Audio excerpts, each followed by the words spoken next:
Hello dear friends, dear students, Pathak Pathshala में सभी को स्वागत है। मैं Satyendra Pathak, GS teacher for all competitive examination. Students, इस वीडियो को ज़्यादा से ज़्यादा लाइक शेयर एंड सब्सक्राइब कीजिएगा आपके जितने भी सोशल साइट है वहाँ पे। तो आज का जो मेरा टॉपिक है हिस्ट्री में वो है महाजन पद।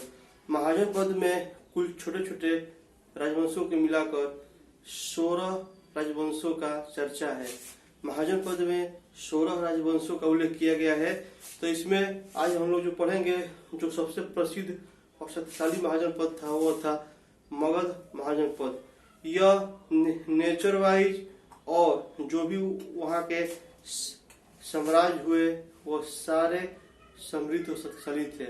तो इसमें कुल 7 राजवंशों का शासन था। मगध महाजन पद में 7 राजवंशों का शासन था। इसमें जो पहला राजवंश था वो था हर्यक वंश। हर्यक वंश का संस्थापक बिंबिसार था। हर्यक वंश का संस्थापक कौन था?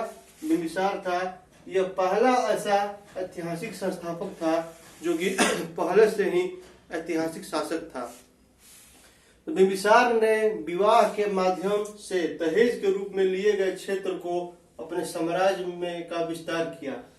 इसने विवाह के माध्यम से जो भी इसके दहेज के रूप में क्षेत्र मिलता था उसको अपने साम्राज्य में मिलाकर उसने अपने साम्राज्य का बहुत बड़ा विस्तार किया।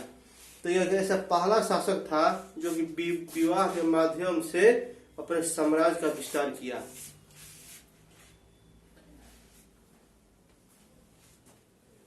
इसके समय अवंती के राजा चंद्र प्रद्योत को एक असाध्य रोग हो गई। इसके समय एक तो अवंती के राजा थे जिनका बहुत ही भयानक बीमारी से ग्रस्त हो गए, लेकिन उस साम्राज्य में कोई भी वैद्य नहीं मिला जिसके कारण वह ठीक हो सके।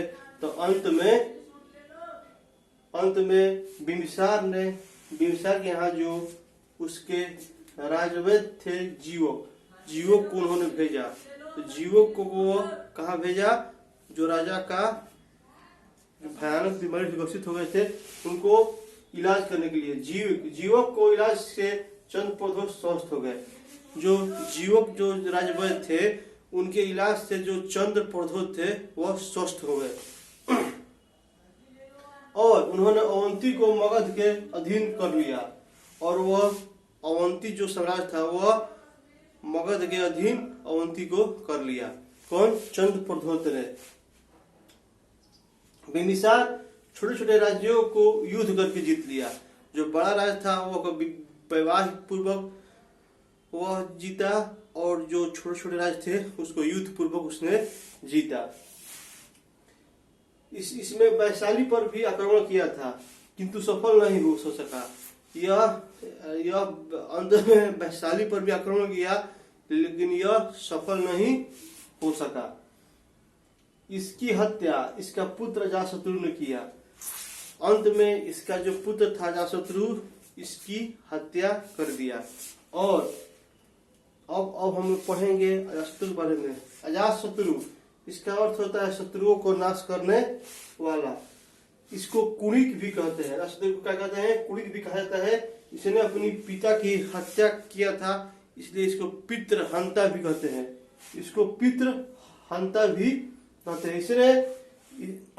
इसने सुरक्षा की दृष्टि से राजगीर की किलाबंदी करवाई।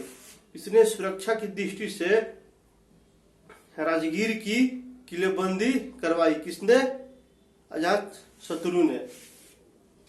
अजातशत्रु के काल में सप्तपर्वी गुफा में राजगीर में पहली बौद्ध संगति हुई।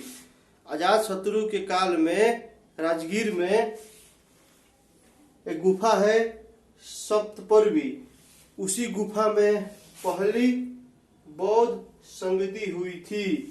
तो अजातशत्रु ही ऐसा शासक था जिसके शासन में पहला बौद्ध संगति कहाँ पर हुआ? राजगीर में एक सप्तपर्वी गुफा है, उसी में पहली बौद्ध संगति हुई। यह एग्जाम में अक्सर यह पूछता है। इसका भी हत्या इसके पुत्र उदयन ने किया था। इसका भी हत्या इसके पुत्र ने किसने किया था? उदयन ने इसकी हत्या किया था। तो अजातशत्रु की हत्या किसने किया था? इसके पुत्र उदयन ने। और अजातशत्रु किसकी हत्या किया था? यह किया था अपने पुत्र बिंबिसार की। तो आज आपने पढ़ा मगध महाजन पद के बारे में। इसी में जो भी इसमें राजवंश का उल्लेख है वो आगे वीडियो में पढ़ेंगे।